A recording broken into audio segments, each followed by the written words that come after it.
샬롬 할렐루야. 요한일서 4장 2절 3절여 이로써 너희가 하나님의 영을 알지니 곧 예수 그리스도께서 육체로 오신 것을 시인하는 영마다 하나님께 속한 것이요 예수를 시인하지 아니하는 영마다 하나님께 속한 것이 아니니 이것이 곧 적그리스도의 영이니라. 오리라 한 말을 너희가 들었거니와 지금 벌써 세상에 있느니라. 아멘.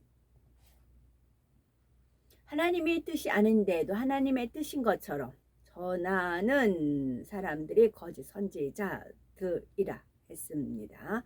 구약시대에 하나님께서는 선지자를 백성들에게 보내셔서 하나님의 뜻을 전달하게 하셨죠.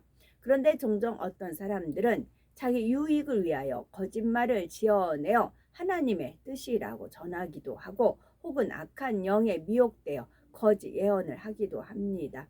거짓 선지자들을 사주했던 어둠의 영은 오늘날도 성도들을 미혹해 나가지요. 주님께서 부활 승천하신 후 하나님의 자녀들에게는 성령이 오셨습니다. 오늘날 하나님께 속한 영, 곧 성령의 가장 큰 사역은 바로 우리가 주를 믿고 구원받게 하는 사역입니다. 반면에 어둠에 속한 영들은 구원의 도를 변질시켜 사람들을 미혹하고 그리스도를 부인하게 하는 것에 가장 힘을 쓰지요. 그래서 이를 적그리스도의 영이라고 표현합니다. 2절 3절에 하나님의 영은 이것으로 알지니 곧 예수 그리스도께서 육체로 오신 것을 시인하는 영마다 하나님께 속한 것이요 예수를 시인하지 아니하는 영마다 하나님께 속한 것이 아니니 이것이 곧 적그리스도의 영이니라 했습니다. 앞절에서 각 사람의 영을 시험해 보라 했는데 그 기준은 진리이신 하나님의 말씀입니다. 당장 요한일서 한 권만 읽어봐도 분별 기준이 잘 나오지요. 주님의 신부로서 거룩하고 정결하게 살며 하나님의 계명을 지키는가, 빛 가운데 거하며 하나님을 사랑하고 형제를 사랑하는가, 또 성령의 열매와 사랑장, 팔보 이런 말씀에 하나님의 말과 행동을 점검해 보면 그가 하나님께 속한 영을 받은 사람인지 아닌지 분별할 수 있다는 말입니다. 그 중에서도 가장 중요한 기준은 본문에 나온 대로 예수 그리스도께서 육체로 오신 것을 시인하는가입니다. 예수 그리스도를 시인한다는 것은 그 안에 많은 내용이 포함됩니다. 육체로 오셨다는 자체만을 믿는 것이 아니라 그렇게 육체로 오셔야만 했던 이유를 비롯하여 구원의 섭리 전체를 믿는다는 말이죠.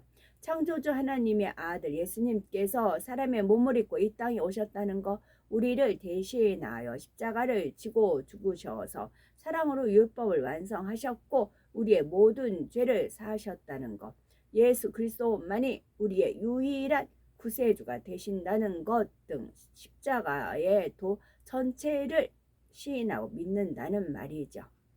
하나님께서 만세 전에 감춰 두셨다가 펼치신 십자가 구원의 섭리는 육의 사람의 생각으로는 믿을 수도 없고 이해할 수도 없습니다. 그러나 성령 곧 하나님께 속한 영을 받은 사람은 예수께서 구세주 되심을 믿어지지요. 그래서 고린도전서 1장 18절에 십자가의 도가 멸망하는 자들에게는 미련한 것이요 구원을 얻는 우리에게는 하나님의 능력이라 했습니다. 고린도전서 2장 12절에 우리가 세상의 영을 받지 아니하고 오직 하나님께로 온 영을 받았으니 이는 우리로 하여금 하나님께서 우리에게 은혜로 주신 것들을 알게 하려 하심이라 했지요. 반면에 예수 그리스도가 구세주 대신 섭리를 부인하거나 변질시키는 사람은 하나님을 대적하는 적그리스도의 영을 받은 사람입니다.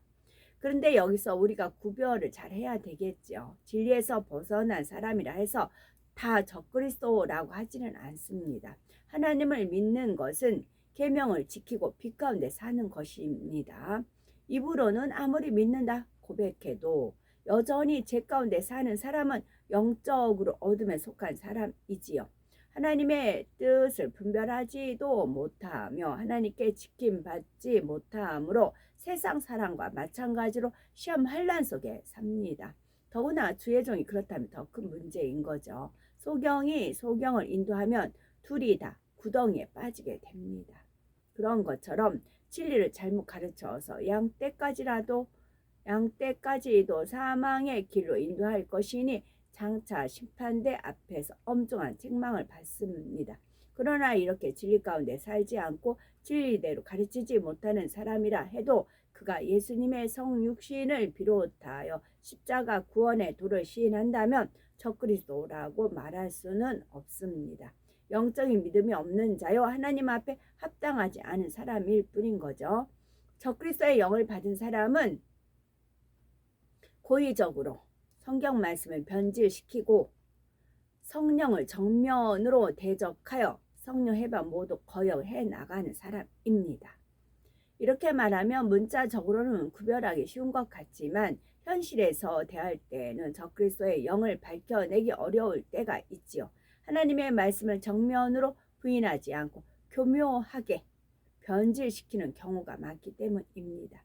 사도 요한 당시 이단들도 여러 가지 교묘한 논리를 들어 예수님께서 육체를 입고 오신 것을 부인했습니다. 오늘날도 이와 비슷한 주장을 하는 이단들이 계속해서 등장할 뿐 아니라 심지어 자칭 구세주라 하거나 하나님이라고 주장하는 경우도 종종 있지요.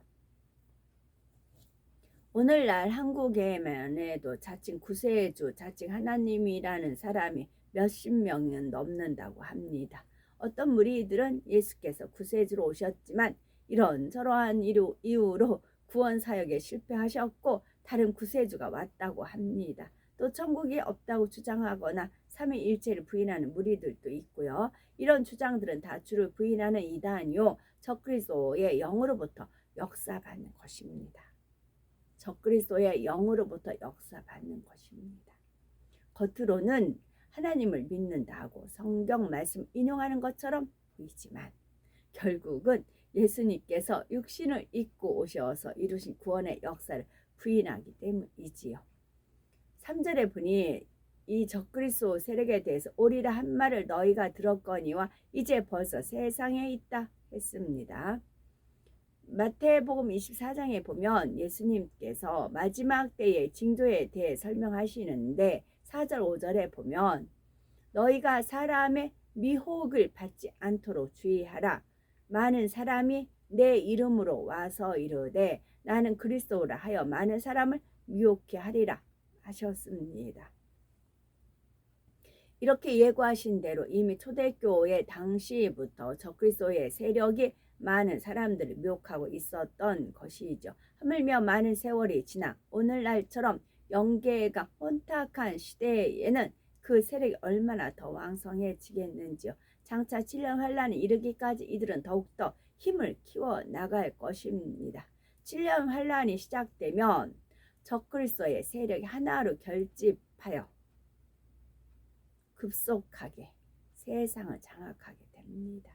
그래서 휴거되지 못한 기독교인들을 핍박하고 배교시키는 데 앞장서는 것이지요. 그런데 참고로 오늘 어떤 사람들은 성령의 역사가 활발한 곳을 이단이라 정죄하는 것이기도 하죠. 이는 자신들의 영적인 무지함 때문에 하나님의 뜻을 거스리는 것입니다. 자신들이 세운 진리의 기준에 어긋난다 해서 방언이나 그런 성령의 역사를 잘못되었다 하는 거죠. 심지어 충만하게 박수치며 춤추며 찬양하는 것도 이단이라 정죄하기도 하고요. 디모데후서 3장 5절에는 이런 사람들에 대해서 경계하기를 경건의 모양은 있으나 경건의 능력은 부인하는 자니 이 같은 자들에게서 네가 돌아서라 하십니다.